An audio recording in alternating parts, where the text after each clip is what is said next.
ልጆችዬ የኔም ጠይቀው ዝግጅታችንን ጀምረናል። በዛሬው የኔም ጠይቀው ዝግጅታችን በየዕለት ኑሯችን በቤት ውስጥ የምንጠቀምባቸውን ባህላዊ እቃዎች ስያሜና አገልግሎታቸው ምንድነው የሚለውን ከነዚህ ህጻናት ጋር አብረን ቆይታ የምናደርግ ነው የሚሆነው።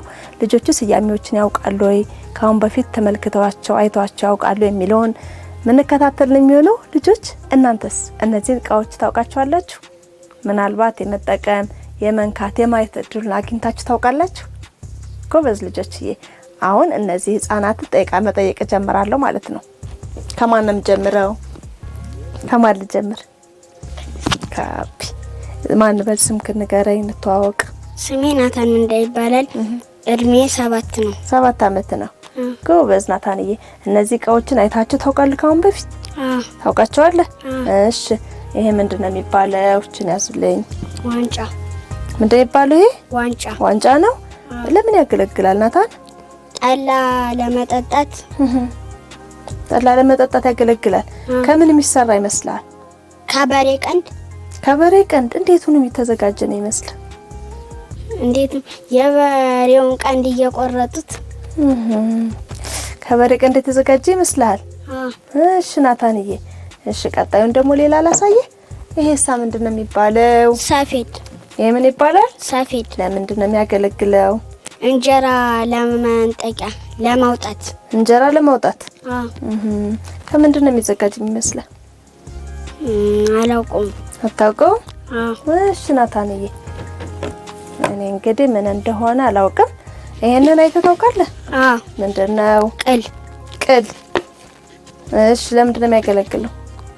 ለወተት መያዣና ለመጠጫ። ይሄ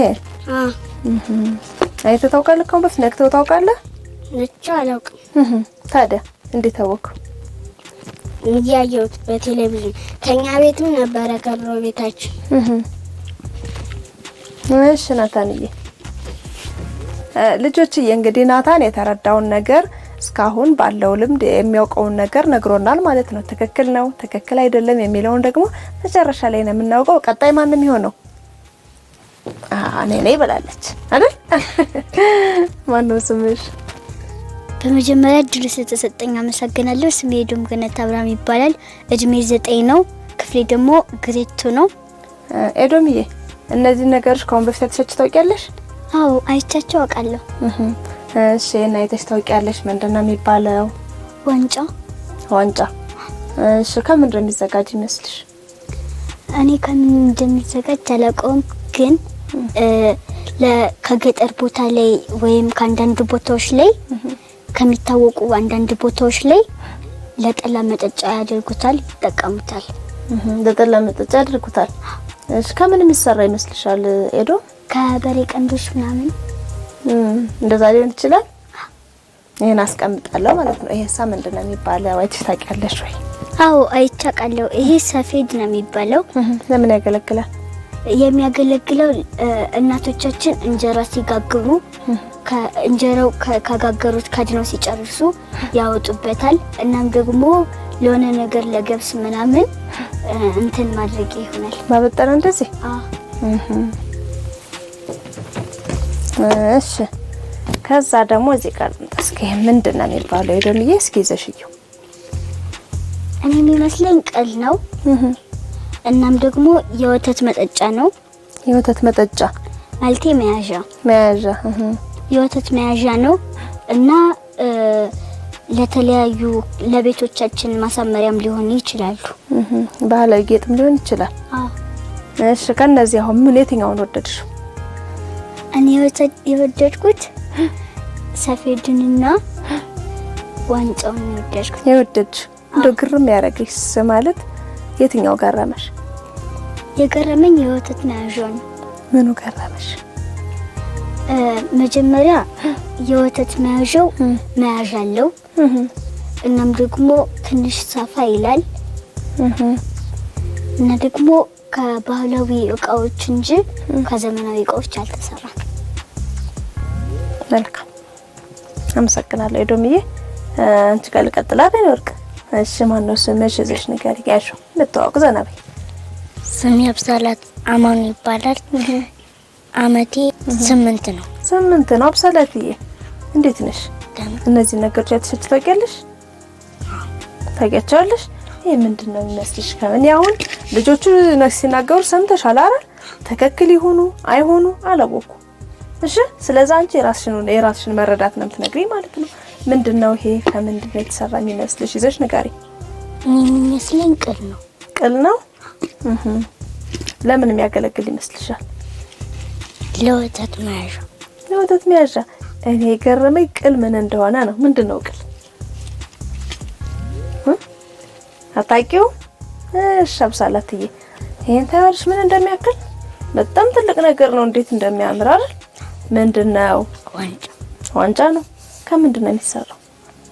ከበሬ ቀንድ። ከበሬ ቀንድ። እንዴት የሚዘጋጅ ይመስልሻል? ግን በሬን የሚያክል ቀንድ አለው እንዴ? እንደዛ ያልሽኝ የተሻለ መጠኑ ስፋቱን የተሻለ በጣም ትልቅ እኮ ነው። ከበሬ ቀንድ ነው ያላችሁ። ስፋቱ ይታያችኋል ምን እንደሚያክለው? እና እንዴት ቀንድ አለ? አይ የበሬ ቀንድ ተቆርጦ የተለያዩ ነገሮች ተጨምሮበት። ምን አልሽኝ? እንደ አይነት ቀንድ አይስተቀልሽ? እሺ አውሳለትዬ። ከዛ ደግሞ ይሄ ምንድነው? የራስሽንም ትነግሪ። ሰፌድ ነው። ለምንድን ነው የሚያገለግለው? እንጀራ ለማውጣት። እንጀራ ለማውጣት። እንዴት የተሰራ ይመስልሽ? እንዴት የተዘጋጀ ይመስልሻል?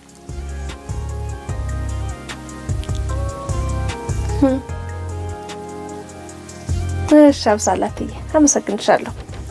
ስሜ ቶር ይባላል። እድሜ 5። እነዚህ ነገሮች አይታቸው ታውቃለህ እንዴ? አዎ። ምንድናቸው? መጫወቻ ናቸው? ምንድናቸው እነዚህ? ምን ይመስላሉ ስታያቸው? የቶዲዬ ይሄን ነገር አይተህ ታውቃለህ ሆይ? እስኪየው። አዎ። ምንድነው? ይዘህ እስኪየው። ምንድን ይመስላል? ምንድነው የሚያክለው ደግሞ? ትልቅ ነው። ምንድነው ታዲያ? ዋንጫ። ዋንጫ ነው። ከምን ይዘጋጃል? ለጠላ መጠጫ። ለጠላ? አዎ። እሺ ቶዲዬ እሺ አመሰግናለሁ። አሁን ደግሞ ይሄ ምንድነው? እሱ ቅል ነው። ቅል ነው? አዎ። ለምንድን ነው ያገለግለው? የወተት መያዣ። የወተት መያዣ አይተህ ታውቃለህ ከአሁን በፊት? ታዲያ እንዴት አወቅከው? ቴሌቪዥን ብቻ ነው ያየው አንድ ቀን። በቴሌቪዥን ምን ይዞ አየው? ይሄ ቦርሳ እኮ ይመስላል ሁላ። አዎ አይደል? ወተት ይዞ። ወተት ይዞ? አዎ። የቶዲዬ ይሄ ነገር ምንድነው? የእንጀራ ማውጫ። የእንጀራ ማውጫ። እንጀራው ከየት ነው የሚወጣው? ከዚህ። ገባኝ። ይሄ እንጀራ ማውጫ ነው አልክ። እንጀራው ከየት ነው ያለ? ከየት ነው የሚወጣው? በዚህ። ከዚህ። ከዚህ ነው? አዎ። እሺ አመሰግናለሁ የቶዲዬ። እሺ በጣም ጎበዝ ነህ። ልጆችዬ በዛሬ ነው የምጠይቀው ዝግጅታችን እንግዲህ ከነዚህ ህፃናት ጋር በመሆን በየዕለት ኑሯችን በየቤታችን የምንጠቀምባቸውን እነዚህን ቁሳቁሶች ስማቸው ምንድነው፣ ከምን ይዘጋጃሉ የሚለውን ጠየኳቸው ማለት ነው። ልጆቹ በተረዱት እነሱ ባላቸው መረጃ ልክ መልሰውልኛል ማለት ነው። አሁን ግን እኔ ለልጆቹ ምላሽ ማጠቃለያ ያሰጣለሁ ማለት ነው። እነሱ ከሞላ ጎደል መልሰውልኛል። ይሄን ነገር ምንድነው ብዬ ስጠይቃቸው ምን አሉ ልጆች? ሁሉም ማለት ይቻላል ዋንጫ ነው ብለውኛል። ዋንጫ ነው፣ ለጠላ መጠጫ ያገለግላል ነው ያሉኝ ማለት ነው። ትክክል ናቸው። እኔ ልጆቹም ያውቁ አልመሰለኝም፣ ግን በትክክል መልሰውታል ማለት ነው።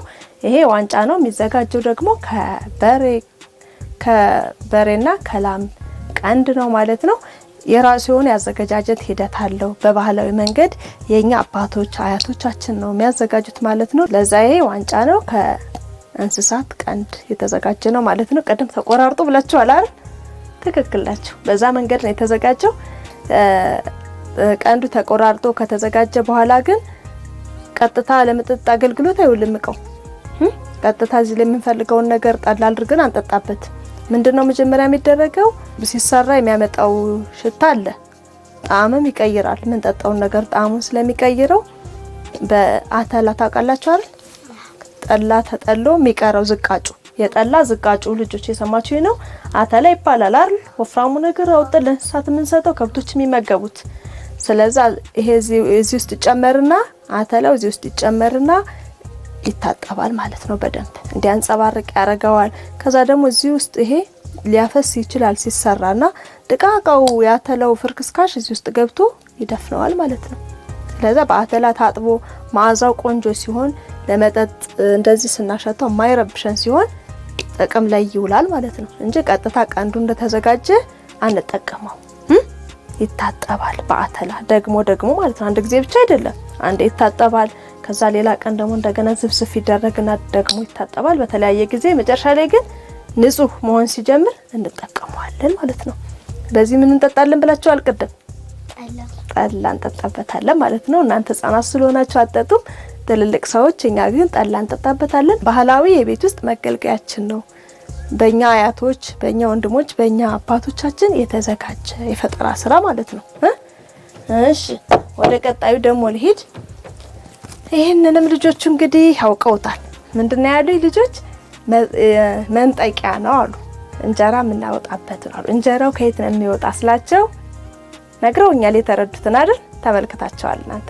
ይሄ እንግዲህ መንጠቂያ ይባላል። በተለያየ አካባቢ ግን እነዚህ እቃዎች የተለያየ ስያሜ ያላቸው እንደያገሩ ባህል እንደ አካባቢው የተለያየ ስያሜ ይኖረዋል። ይሄ አሁን ዋንጫ ብያለሁ እኔና በሌላ ቦታ ደግሞ ሌላ ስያሜ ሊኖረው ይችላል ማለት ነው። እሱንም ታሳቢ አድርጉ። ይሄ መሳቢያ ይባላል። መሳቢያ፣ ለጠብ፣ መንጠቂያ ይባላል። አገልግሎቱ ግን እንጀራን ከምጣድ ውስጥ ለማውጣት ነው ማለት ነው። እንጀራ ስንጋግር ምጣዱ ትኩስ ስለሚሆን ስለሚያቃጥል ፕላስቲክ ነገር ልንጠቀም አንችልም። ሌላም ነገር ሊሆን ስለማይችል በዚህ እንጀራውን ከምጣዱ አውጥተን ወደ ሞሰቡ እንገለብጣለን አይደል? መንጠቂያ ነው። የሚዘጋጀው ደግሞ ከሳር ነው ማለት ነው። ይሄው ሳር ነው እኮ አይደል?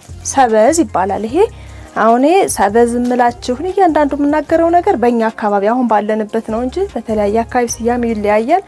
ከሰበዝ ሊዘጋጅ ይችላል። ይሄው ከዛ ይሄ ምንድነው የሚሆነው? ተሰፍቶ ነው። ይሄ እኮ እያንዳንዱ ዙር ተሰፍቶ ነው። ያያችሁ ነው። መስፋት ታውቃላችሁ? ስፌታታች ታውቃላችሁ አይደል? በወስፌ እንደዚህ ያደረጉ እንደዚህ ያደርጉ አይደል የሚሰፉት? አንድ ባንድ በዙር ተዘጋጀ በቤት ውስጥ ማለት ነው። ይሄ እናቶች እህቶች ወስፌ የሚባል የመውጊያ መሳሪያ ግራም እንደዚህ ውግት ያደርጉና እንደዚህ ያደረጉ የሚሰፉት ታውቃላችሁ? ስፌት በዛ መንገድ የተዘጋጀ ነው። በግራምጣ በሰበዝ ይዘጋጃል። ሌላ ቦታ ደግሞ አካባቢው ባለው ነገር በሚገኘው ቁሳቁስ ይዘጋጃል ማለት ነው ልጆችዬ። ከዛ አሁን ደግሞ የቀረኝ ምንድነው? እዚህ ጋር የወተት እቃ ነው ብለዋል። ትክክል ናቸው። ስያሜው ግን በተለያየ ቦታ የተለያየ ስያሜ ይኖረዋል። እኔ ባለውበት አካባቢ ግን ግሬራ ይባላል። የወተት ግሬራ ወተት መያዣ ነው ማለት ነው። ወተት እርጎ በዚህ ይቀመጣል። የሚዘጋጀው ደግሞ ከቅል ነው። ቅል እንግዲህ እጽዋት ነው። እንግዲህ የዛ ፍሬ ነው ማለት ነው። ፍሬ ካወጣ በኋላ የቅል ተክል ማለት ነው እስኪ በስል ይጠበቃል። ከለሩ እስኪ ቀይር። መጀመሪያ አረንጓዴ ነው የሚሆነው የቅል ከለር። ከዛ ግን እየቆየ ነፃ ያለ ከለር እየኖረው ይመጣል። በዛን ጊዜ ከአትክልቱ ላይ ይቆረጥና በሚፈለገው መንገድ እንደዚህ ክብብ ተደርጎ ይቆረጣል ማለት ነው። በምንድን ነው የሚቆረጠው? በስለታም ነገር ግን ጥንቃቄ ይፈልጋል። ሊሰነጠቅ ይችላል አይደል? ሊሰነጠቅ ሊሰበር ስለሚችል በጥንቃቄ በትዕግስት ነው። ምንም ነገር ሲሰራ ትዕግስት ያስፈልጋል አይደል? ከተቸኮለ መታገዝ ካልተቻለ ያዝነው ነገር ይበላሽብናል ማለት። ስለዛችን አንድ ባንድ በጥንቃቄ ነው የምትቀረጠጠው በስለታም ነገር። ከዛ ደግሞ ምን ትደረጋለች? እንደዚህ ደግሞ እንድታምር በስፌት ይሰፋል አይደል? ይሄው በስፌት በግራምጣ እንደዚህ በደንብ ይዘጋጃል፣ ይሰራል። ከዚህ ጋር ራሱ እንዲያምር ውበት እንዲኖረው አይታችኋል። በዚህ በጥቁር ደግሞ እንደዚህ ቆንጆ ተደርጎ ይዘጋጃል። ከዛ በፊት ግን እንደተቆረጠና ይሄ እንደተቀረጠጠ እንደተከፈተ የክዳኑ ማለት ነው ምን ይደረጋል? ውስጡ ፍሬ አለው። አይታችሁ ታውቃላችሁ? ቅል ውስጡን ታውቂያለሽ? ቅል አይታችሁ ታውቃላችሁ? መጀመሪያ ውስጡ ምን አለው? ፍሬ ብዙ ፍሬ አለው አይደል? የሚቀረፋ ነገር ነጭ አይደል? ውስጡ ፍሬ ያለው የሚፈረቃ የሚፍርክስ ያለ የሚወጣ ነገር ፍርፍር የሚል አይነት ነገር ደግሞ አለው ውስጡ። ከዛ በተጨማሪ ደግሞ በጣም መራራ ነው አይደል? ቅል በጣም መራራ ነው። ቀምሳችሁት ላታውቁ ትችላላችሁ አይደል?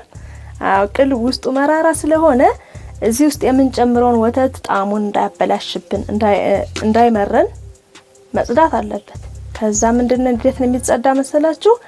ውስጡ ውሃ ይደረጋል፣ አመድ ይደረግና እንደዚህ ተደርጎ ተከድኖ ይቀመጣል። ከዛ ይርሳል ማለት ነው አይደል? እንደራሰ ሲታወቅ እንደዚህ ይለቃል።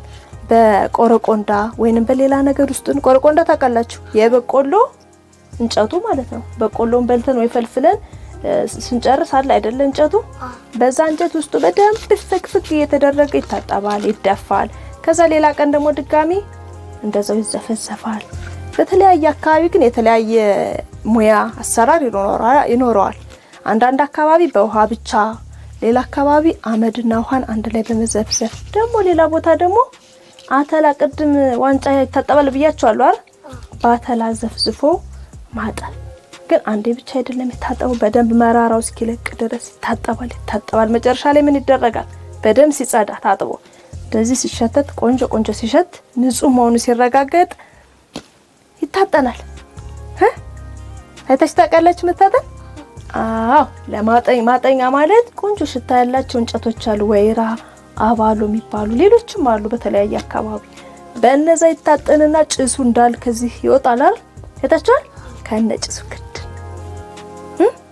ክድን ይደረግና ይቀመጣል። ከዛ ሲቀዘቅዝ ተለቅልቆ ወተት ይታለበበታል። ወተትም እኮ በዚህ ይታለባል አይደል? አይተታውቃለህ? እንደዚህ አድርገው በዚህ እንትን ተብሎ ታልቦ ይመጣል ማለት ነው። ማጠኛው ቆንጆ ሽታ እንዲኖረው፣ ቆንጆ ጣዕም እንዲኖረው፣ የሚጠጣው ነገር እኛንም እንዳይረብሸን፣ ስንጠጣውም እንዳይረብሸን፣ ከጠጣነው በኋላ ደግሞ ሰላም እንዲሰጠን ያደርገናል ማለት ነው። በዚህ ሁኔታ ነው እንግዲህ ቅል የሚዘጋጀው። ቅል ከዚህ በተጨማሪ ለምን አገልግሎት ሲውል ታውቃላችሁ? ሌላ ስራም አለው። ምን ስራ አለው? እንጀራ የሚቀባበት ምንድነው? የእንጀራ መቅቢያ ቅል እንደዚህ አይደል? መቅቢያ ቅል ደግሞ ጫፏ እንደዚህ ላይ ትነደልና በዚህ በኩል ከዚህ ነው የሚነደለው አይደል? የመቅቢያ ቅል ከዛ ጣት በዚህ ውስጥ ይገባና እንደዚህ የሆነ እንጀራው ይቀባበታል። መቅቢያ ቅል መገበሪያ ይባላል በተለያየ ቦታ። አሁን ተረድታችሁኛል? እንዴት አድርገን ነው የቅሉን መራራ የምናስለቅቀው ያልኩኝ? ሚነግረኝ ይሄው የቅሉን መራራ የምናስለቅቀው የተባለው ከአንዳንድ ቦታዎች ሊለያይ ይችላል እና ደግሞ ውሃውና እንትኑ ተዘፍዝፎ ውሃና የአመድ ተዘፍዝፎ በተለያዩ ቦታዎች ደግሞ የጠላ ጥላዮች አተላ በውሃ ተዘፍዝፎ ሊደረግ ይችላል። እናም በተለያዩ ቦታዎች ተመሳሳይ ላይሆን ስለሚችል ባህላችን ሊለያይ ስለሚችል ተመሳሳይ ላይሆን ይችላል። አዎ፣ ስለዛ ሁሉም ሰው እንደየአካባቢው ባለው ነገር ሊጠቀም ይችላል። እኛ የምንናገረውንም የምናወራውን ነገር ሊረዱን ይችላሉ ማለት ነው አይደል? ጎበዝ። እሺ፣ ሌላ ማንም ጨምርልኝ። ታወራኛለህ? እስኪ አጥበን ስንጨርስ ንጹህ እንዲህ ስናረገው ቆንጆ ሲሸተን ብያለሁ። እናጥነዋለን እንድቻርገን ብያለሁ አይደል? ምን ማለት ነው ማጠን? እሺ ተወድዬ ጎበዝ ነህ። ማጠን ማለት ምን ማለት ነው ትነግሪኛለሽ? እናጥነዋለን ስል ሰምተሽኛል አይደል? ምን ማለት ነው ማጠን ማለት? እኔ የሚመስለኝ ይሄንን ከተሰራ በኋላ ከአተላና ውሃ ምናምን ተዘፍዝፎ ከተደረገበት በኋላ ማጨሻ ላይ ይደረግና ዝቅ ይላል። ከዛም በኋላ ያ የታጠነው እንዳለ ይዘጋል። ምን እናደርግበታለን? ከማጨሻው ከሳቱ ላይ ማጨሻ ወይንም ደግሞ ብረምጣድ። ማጨሻ ከፍ ስለሚል ሊያቃጥልብን ይችላል። ግን የሆነ ቆርቆሮ ላይ ወይ ደግሞ ብረምጣድ ላይ እሳት ይደረግና ከዛ ላይ ደግሞ ምንድነው የምንጨምርበት? እንጨቶች ነገር ምናምን። አዎ፣ ጥሩ መዓዛ ጥሩ ሽታ ያላቸውን እንጨቶች ዛጋ እናደርጋለን፣ እንዲጨሱ ይሆናል። ከዛ እንደዚህ አድርገን ጭሱን ደፈን እናደርገዋለን አይደል? ከዛ መጨረሻ ላይ ቆይተን እንደዚህ ሲነካ ይግማል። ይሄ ሙቀት ይኖረዋል። ስንጨርስ እንዲያርገን ከደን እናርገን እናኖረዋለን ማለት ነው አይደል? ጎበዝ ነሽ። በጣም ጎበዞች ናቸው ልጆችዬ። ኤዶ እስካሁን ካየሻውን ከነገርኳችሁ በጣም የገረመሽ ነገር ምንድነው? በጣም የገረመኝ ነገር ይሄ ዋንጫውና የወተት እቃው ነው። ምኑ ገረመሽ? የዋንጫው ከበሬ ቀንድ ነው የሚሰራው። የቅሉ ደግሞ የዚህ ቅል ደግሞ ከቅል ነው የሚሰራው። እናም ደግሞ ለሌላ ለእንጀራ መቀቢያ እቃም ይሰራል። በተጨማሪ ይገርሞሻል። በጣም ጎበስ ልጆችዬ። በዛሬ እኔም ጠይቀው ዝግጅታችን እንግዲህ በየዕለት ኑሯችን በቤት ውስጥ የምንጠቀምባቸውን እነዚህን ባህላዊ እቃዎቻችን ልጆች ምን ያህል ያውቃቸዋል፣ ስያሜያቸውን፣ አገልግሎታቸውን በምን ያህል ደረጃ ይረዳሉ፣ አይተውስ ተመልክተውስ ያውቃሉ የሚለውን ነው ለማየት ለመረዳት የሞከርኩት ማለት ነው። የተረዱትን ነግረውኛል። እኔ በጣም የሚገርመኝ ግን ከነዚህ ከባህላዊ እቃዎቻችን ውስጥ አያቶቻችን የአባቶቻችን ጥንካሬ በጣም ያስገርመኛል። የእናቶቻችንም እንደዛው። አሁን ይሄንን ቀንድና አሁን እንዲሁ እንስሳው ከታረደ በኋላ ለምግብነት የምንጠቀመውን ተጠቅመን የምናስወግደው ነገር ነው። ግን ይሄን ነገር ወደ ስራ ቀይረው መጠቀም እንድንችል ለረጅም ጊዜ እንዲያገለግለን አድርገው በቃ በራሳቸው እውቀት በራሳቸው መረዳት ልክ እንደዚህ አድርገው መስራታቸው እኔ በእውነት ይገርመኛል ማለት ነው። የሚወድቅ ነገር ነው ቀንድ አይደል? አሁን ወድቆ ምን ያለን እኮ ግን በዚህ መንገድም ለካ ተዘጋጅቶ ጥቅም ላይ ይውላል ማለት ነው። እና ይሄንን የሰሩት አባቶቻችን አያቶቻችን በእውነት ስላቆዩን ነገር በጣም ነው ምናመሰግን። እኔ በጣም ነው የምደነቀው በዚህ። ከዛ ተጨማሪ ደግሞ የሚገርመኝ ይሄም ይገርመኛል። ሁሉም ነገር ያስገርመኛል። እኔ በነገራችን ላይ ለምንድን ነው የሚገርመኝ? እንደ ቀላል ነገር መተው የምንችለውን ነገር ነው ጥቅም ላይ እየዋል ነው ያለ ማለት ነው። ግራምጣም ሰበዝ እነዛን በዚህ ልክ አድርጎ አንድ ባንድ ከዚች እኮ ነው የምትጀምረው ስፌቷ አይደል? ስፌቷ የምትነሳው ከዚች ነው። ከዚህ ተነስተው ይሄን ሁሉ ዙር ነው የሚሰፉት። እንግዲህ ይሄንን አሁን ለመስራት ይሄንን ዋንጫውንም ለማዘጋጀት ምን ይጠይቃል? ችሎታና ቅልጥፍና። ሌላስ? እናም ደግሞ ራሳቸውን በመጠቀም ራሳቸውን በማስተማመን በራስ በመተማመን የሚሰሩት እቃ ስለሆነ እኔ እነሱን አድንቂያቸው። እኔ በጣም የሚገርመኝ አንደኛ ትዕግስት ይጠይቃል እኮ ቁጭ ብሎ ሳር እንደዚህ አድርጎ እንደዚህ ስፌት አድርጎ ማውጣት አይደል? ከዛ ደግሞ ተጨማሪ በአካባቢ ባለ ነገር ያለውን ችግር መፍታት። እንጀራ በመናወጣ ነበር፣ አሁን ባይመጣ እንቸገራለን እንኳን ፕላስቲክም ይቃጠላል፣ ሌላም ነገር ይቃጠላል። ግን እዚህ ላይ አንድ ሳልነግራችሁ የቀረውት ነገር ይሄ በእኛ አካባቢ ለእንጀራ ማውጫነት እንጠቀመዋለን እንጂ ሌላ አካባቢ እኮ ጥራር የሚባል አትክልት አለ። ጥራር ጠንከር ይላል ከዚህ አይደል? ጠንከር ይላል አይታችሁ የምታውቁ ከሆነ በዛም እንጀራ ይወጣል። ከዛ ሌላ ደግሞ ሰኔል ታውቃላችሁ? ሰኔል የዘንባባ ዝንጣፊ በዛ ደግሞ ይሰራል። እንደዚህ በዚህ መንገድ ክብ ሆኖ ይሰራል። ያኛው በመሰፋት ሳይሆን እርስ በርስ በማያያዝ ነው የሰኔሉ ማለት ነው። እንደዚህ አድርገን መጠቀም እንችላለን ብሎ የማሰብ የማገናዘብ ብቃት ያስገርማችሁ። እኔ በጣም ነው የሚገርመኝ። ይሄ አሁን እንተው ከተባለ መራራ ነው። ቀደም እያልኳችሁ ነበር አይደል? መራራ ነው፣ ይከብዳል እንትኑና አንደኛ ይሄን ሲቆረጥ ያስቸግራል አይደል? ጥንቃቄ ይጠይቃል። በትዕግስት እችን ቀስ አድርጎ መቁረጥ። ከዛ ደግሞ ማስዋቢያው በዚህ በግራምጣ እንደዚህ መስፋት። ከዛ ደግሞ ውስጡ መራራው ደግሞ ማስወገድ ማጽዳት። ከዚህ ምንድነው እኔ የምማረው የሚገርመኝ ማለት ነው ወይ የመራራ ነው አያስፈልግም ብሎ መጣል እኮ ይቻላል አይደል? ግን ደግሞ ያን መራራ አስወግዶ መጠቀም እንደሚቻል ደግሞ ይሄው አይተናል፣ አሳይተውናል። ስለዚህ እናንተ በህይወታችሁ ውስጥ የሚገጥማችሁ ነገር ችግር ሊኖር ይችላል አይደል? የሆነ የሚያጋጥም ነገር ሊኖር ይችላል። እስክርቢቷችሁ ሌሎች ነገሮች የምትጠቀሙባቸው ነገሮች ሊበላሹ ይችላሉ አይደል? ግን ደግሞ በሌላ መንገድ ሊስተካከሉ የሚችሉ ሌላ አማራጭ ልታገኙባቸው የምትችሉ ይሆናል ማለት ነው አይመስላችሁ? እንጂ እያንዳንዱ ነገር ይሄ አይሆንም እያልን የምንጥለው ከሆነ የተሟላ ነገር አናገኝም። ግን ያለውን ችግር አስወግደን መጠቀም፣ እንደገና ደግሞ በአቅራቢያችን በዙሪያችን ያለውን ነገር ጥቅም ላይ ማዋል አይደል? አሁን ይሄንን እኮ ብርጭቆ የለምና መጠጫ እናጣ ነበር አይደል? እንደዛ ልናጣ እንችል ነበር። ግን ምን አድርገዋል እነሱ? በአቅራቢያ ያለውን ይሄን ቀንድ ለምንድነው ማንጠቀመው ብሎ ሰሩ ማለት ነው። ስለዚህ የምንፈልገው ነገር በአካባቢያችን በዙሪያችን አለ ማለት ነው። እኛ ምንድነው ማድረግ ያለብን?